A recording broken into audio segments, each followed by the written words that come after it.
Hello and welcome back. We are going to talk today about decluttering without making a mess. And honestly, that can't always happen. There's Well, always going to be a it bit. can't always happen, but we've all done it. I mean, you say, "Oh, I'm going to declutter the closet," right? And so you pull everything out, and halfway through, you get either distracted or you look at everything and you go, "Oh my gosh, why did I even start?" Right. Because you seem to have you now have a bigger mess in the middle of your room, whereas before it was in your closet. Right. So And that is where it's like a bomb went off in the house and you're going, "Oh my gosh." And that's what we call the Messessary Middle. mhm. So it is a natural part of the process. Yep. Um, and it's like that saying, people, it's always darkest before the dawn and all those kinds of things. And Messessary Middle means you're making progress. Yeah.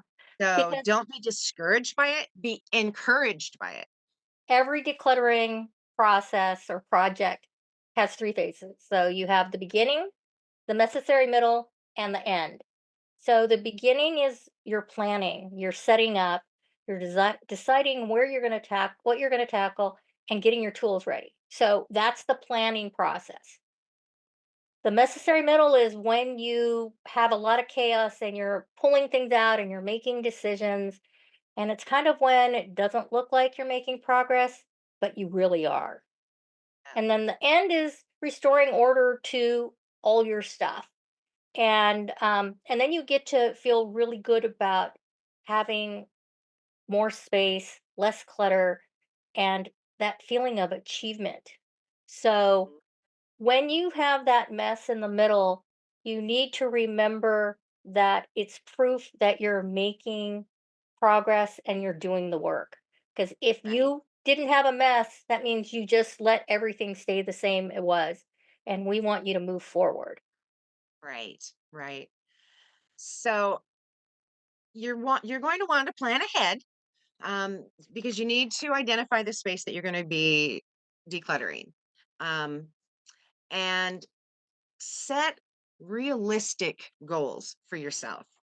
So you can do, if you have a big walk-in closet that you need to do, and it is, full of stuff on the floor and on the shelves and hanging and all that, you need to just simply prepare yourself that this is going to take some time and it may take more than one session. And Mhm. that's okay. If you only have 3 minutes to walk in there and work on that, it's okay to do that. You just need to realize you're going to have your necessary middle is going to be hanging around a little longer than usual. But that's okay as long as you continue on with your plan. And if you can empty the area entirely, that's okay. I try with like a bigger area like that, I try not to do that because it overwhelms me. And if I take everything out of the closet and then try to sort it, it's already a huge mess, and now I'm making it a bigger mess. So I sort as I pull it out, or I will do what is called a rolling sort. So I will start on one edge of a shelf, and I'll go for about, a foot and a half to 2 feet, and I'll deal with that, and then I'll go on to the next foot and a half to 2 feet. That way, if I get a phone call, if I've got to run somewhere, help out a neighbor, whatever, You it's haven't not pulled going to everything out. be a huge pile of stuff that I have left there. So a little bit of necessary middle is absolutely fine if you need to step away, and you need to be okay with that. That's part of And your mindset. the and you also need to collect your supplies, which are either bags, excuse me, bags, boxes, some sort of container to put your keep, let go, sentimental, and trash stuff in. So when you're tackling all the stuff that you've pulled out, you've got this, you're staring at this pile of things. Um, we like to use the keep or let's go method. But it's hard to say. Keep means it stays in the area. Lease is for lives elsewhere, which means that we're going to rehome them someplace else. Put them away immediately or make a make a little collection, but you're going to put those away at the end. Um, Also, trash is the T. S is for sentimental, and those things, if you're not up to making a decision, put it in a sentimental box and tackle it later. And then go is for the things that leave your house. So either donate, sell, gift, return borrowed items. Those are things that you should be taken care of so you don't have other people's clutter lying around your house.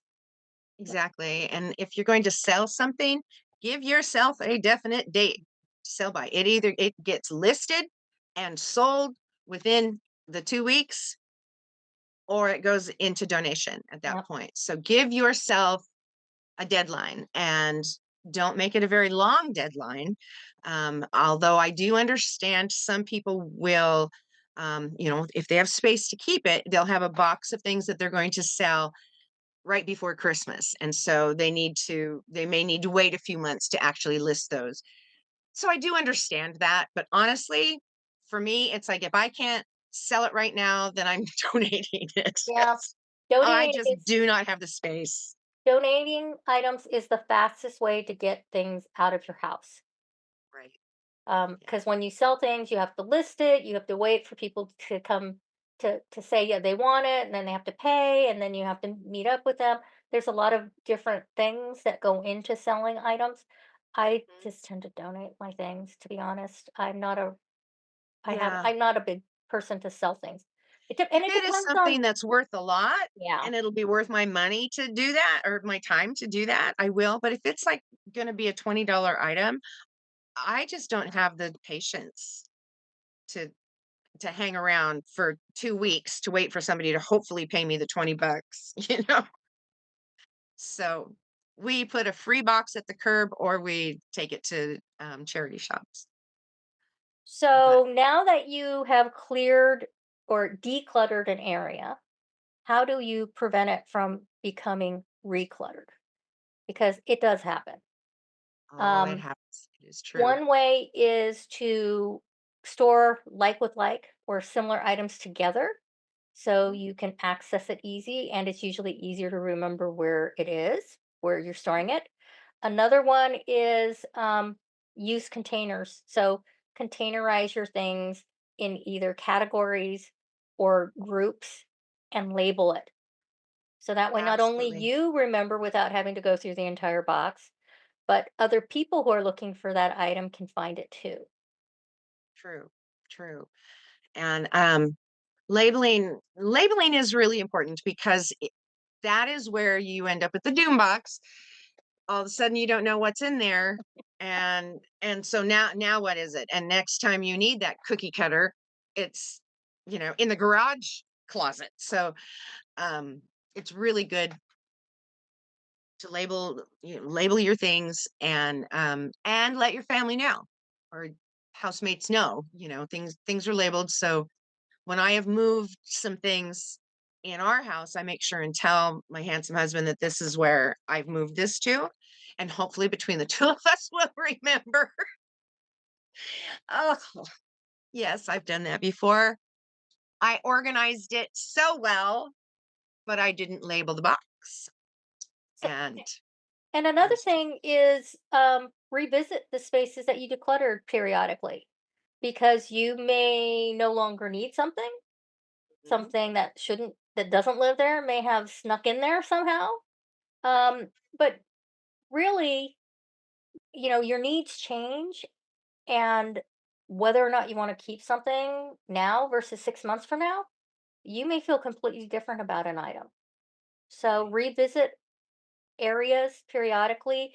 If it's something that it's not something you use all the time, put it in on your phone calendar as a reminder to go Mhm. through the box in the garage, in 2 months, that type of a thing.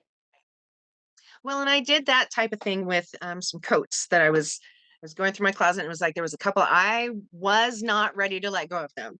Do I wear them? Probably not in the last 3 years, but I couldn't let go of them yet. And so what I did with those is I actually, which I don't do this with all my other clothes, but I did it with the jackets. I turned the hangers around. Yeah. So I knew if I did wear them, and I set a reminder for 60 days. I gave myself 2 months because of the time of year it was. It was the perfect time to have used those jackets if I was going to. And so I set 60 days out, and in 60 days I came back and there was actually 3 jackets I had. One of them I got rid of, the other 2 I'd actually worn. So that that made me feel better. Um, because I wasn't ready to let go. And it's okay if you get to something and you're not ready. Just like Janice said, put it in your phone, have that reminder pop up, and act on it when that reminder pops up. Remind yourself that reminders are good. So with that, yeah, you don't want any rebound clutter. So you want to make sure that you do get things out of there. And you will notice that your family may start, if you are decluttering different areas, they may start using those areas more with their clutter. I Yeah. mean, It's, oh, but it look how is nice. I'm gonna go sit over here and work on it, and then they don't put their stuff away. It hap exactly it happens. It's part of living communal living. right. So So go ahead, so Janice. we just wanted to remind you to tackle a small space today. Just one drawer, one shelf, one pile of papers, something like that. Um, Realize that when you're sorting, that mess is temporary, and that you know that you can put things in order very easily. Right. So go out there and give it a try. Absolutely. And remember, keep it simple, keep it intentional, and as always, keep decluttering. And join us next week. Subscribe. Absolutely. We'll see you later. Bye.